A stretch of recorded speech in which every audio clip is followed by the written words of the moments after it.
this chocolate or not. But the decision to eat It's the already chocolate. bought. It's already there. No, we but can't the- change it. Go back in time. Tell No, the children not to the work on it. decision to eat the chocolate that we made was only for environmental reasons. It wasn't actual, like, the actual ethics. But environmental reasons are part of that. Well, yeah, but we're talking about, like, what the effect will have on the children. Doesn't make a difference as we've already bought it. So That's like already opened another table. and then we can't return it to the store. So It so won't make a difference.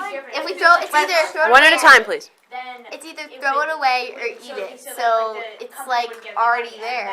That would be an ethical decision. There's so many But things that are here are this produced that are decision wrong. does not affect the children at all, or the company, except for environmental reasons. It's like It affects everybody in the entire So I world. think that there are other ways that we can raise awareness besides not eating chocolate. Do anything for you. Okay.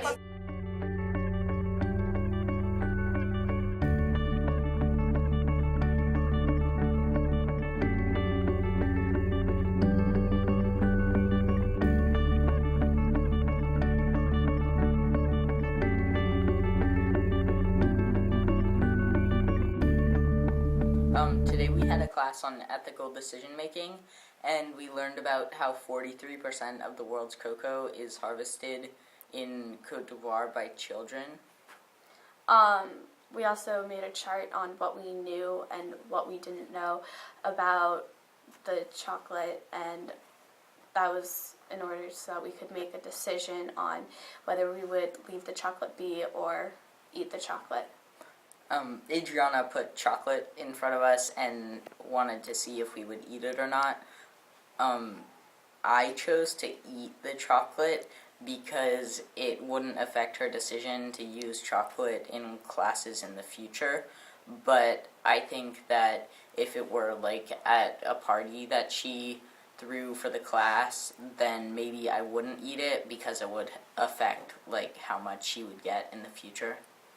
And then personally, I really didn't want to eat the chocolate because even if she was going to use the chocolate in later classes, she knows that it's not okay with everyone having chocolate that's harvested by children and that probably are in really poor working conditions. And personally, I have a huge issue with that.